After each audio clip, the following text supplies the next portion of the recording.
Good morning प्यारे बच्चों। कक्षा 11 के रसायन में हम लोग अध्ययन कर रहे थे कार्बनिक रसायन के अंतर्गत हाइड्रोकार्बन का, और आपको जानकारी हुई कि केवल कार्बन और हाइड्रोजन से मिलकर बने यौगिक हाइड्रोकार्बन कहलाते हैं। खुली श्रृंखला के हाइड्रोकार्बनों में एल्केन, एल्कीन, एल्काइन, इन्हें एलिफैटिक हाइड्रोकार्बन कहा जाता है।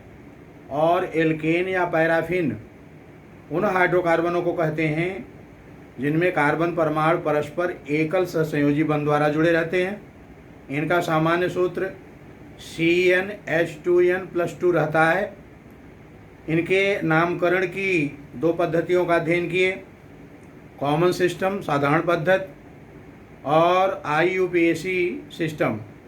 साधारण पद्धति में आप जान पाए कि एल्केनों में कार्बन की संख्या के आधार पर इनका नामकरण किया जाता है। एक कार्बन हो तो मेथेन, दो हो तो एथेन, तीन हो प्रोपेन, चार हो ब्यूटेन, पाँच हो पेंटेन, छः हो हेक्सेन, आगे क्रमशः। इसमें याद रखना था कि साधारण पद्धति में एल्केनों के नामकरण में नॉर्मल आइसोनियो क्या है ये जानना था। रिज श्रृंखला, सीधी श्रृंखला के हाइड्रोकार्बन नॉर्मल कहलाते हैं। इनके नाम के पहले यन शब्द जोड़ा जाता है। यदि 5 कार्बन हो और सीधी श्रृंखला में हो तो पेंटेन होगा, लेकिन यन पेंटेन। अब इसी तरह से यदि एक पार्श्व श्रृंखला हो तो आइसोपेंटेन, अब 2 पार्श्व श्रृंखला हो तो नियोपेंटेन कहा जाएगा। IUPAC सिस्टम में वर्ड रूट में शब्द मूल में एन प्राथमिक अनुलग्न जोड़कर नामकरण किया जाता है। प्रतिस्थापियों को कार्बन की संख्या के साथ दर्शाया जाता है अंग्रेजी के वर्णमाला क्रम में। ये सारी जानकारी आपको हुई। चलिए अध्ययन करते हैं आइसोमेरिज्म, समावयवता। समावयवता क्या है प्यारे बच्चों, पहले इसे जान लें और फिर एल्केनों में कौन सी समावयवता पाई जाती है इसकी चर्चा करते हैं। जब कार्बनिक यौगिकों के अणुसूत्र समान रहते हैं लेकिन इनके गुणों में भिन्नता पाई जाती है। जब कार्बनिक यौगिकों के अणुसूत्र समान रहते हैं लेकिन गुणों में भिन्नता पाई जाती है तो ये एक दूसरे के समावयवी कहलाते हैं और यह घटना समावयवता कहलाती है। समावयवता को 2 प्रमुख वर्गों में बांटा गया है, संरचनात्मक समावयवता और त्रिविम समावयवता। फिर संरचनात्मक समावयवता में कई प्रकार हैं और त्रिविम समावयवता में भी 2 प्रकार हैं।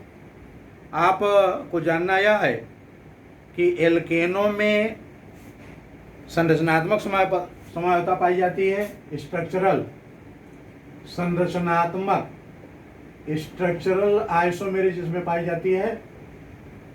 आइसोमेरिज्म संरचनात्मक समावयवता। और संरचनात्मक समावयवता क्या है, जब कार्बनिक यौगिकों के अणुसूत्र समान रहते हैं लेकिन कार्बन की श्रृंखला में भिन्नता के कारण गुणों में अंतर पाया जाता है तो इसे संरचनात्मक समावयवता कहते हैं। संरचनात्मक समावयवता में एल्केनों में पाया जाता है chain isomerism, chain isomerism, chain isomerism, श्रृंखला समावयवता, श्रृंखला समावयवता।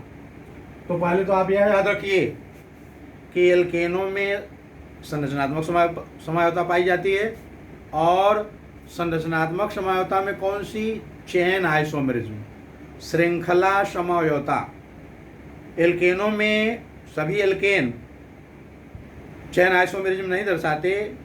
वे एल्केन जिनमें कार्बन परमाणुओं की संख्या 4 या इससे अधिक रहती है, ध्यान देने योग्य है, कार्बन संख्या 4 या अधिक वाले एल्केन चेन आइसोमेरिज्म दर्शाते हैं और इनकी कार्बन की श्रृंखला में अणुसूत्र समान रहता है लेकिन कार्बन की श्रृंखला में भिन्नता के कारण गुणों में अंतर पाया जाता है।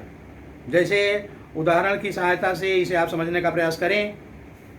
4 कार्बन वाला एल्केन है C4H10, C4H10, CnH2n+2, और ये ब्यूटेन है।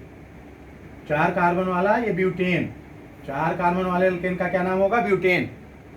और देखिए हम ब्यूटेन की संरचना बना रहे हैं। ब्यूटेन के संरचना लिख रहे हैं CH2 CH2 CH3, देख लीजिए CH3 CH2 CH2 CH3, इसमें 4 कार्बन है और 10 हाइड्रोजन है। और एक इसकी दूसरी संरचना देखिए CH3 CH CH3 CH3, इस दूसरे वाले में देखिए इसमें भी कार्बन 1 2 3 4 हैं, हाइड्रोजन 3 6 3 9 और 10 हैं। तो इस तरह से दोनों का अणुसूत्र है। इन दोनों का देखिए ये है नॉर्मल ब्यूटेन और ये है iso butane, normal butane iso butane, ऐसा ही आपको बताया गया है। रिजिड श्रृंखला के एल्केन नॉर्मल कहलाएंगे और अगर एक पार श्रृंखला है तो आइसो कहलाएंगे। ये है नॉर्मल ब्यूटेन और ये आइसो ब्यूटेन है। इन दोनों का अणुसूत्र एक ही है C4H10, लेकिन इन दोनों के गुणों में भिन्नता है।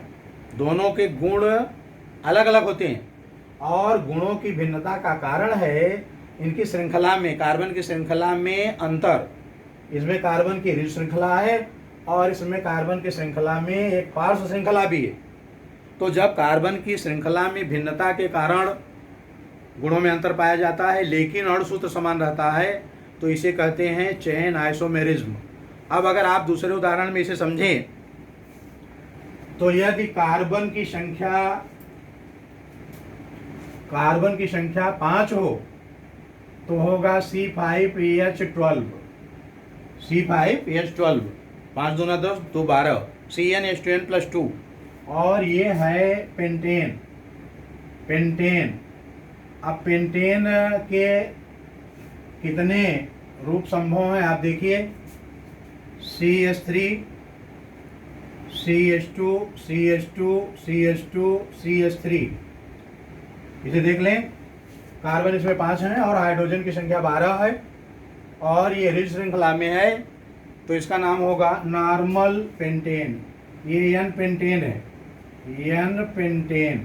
तो अब इसका एक दूसरा रूप देखिए CH3 CH CH3 CH2 CH3।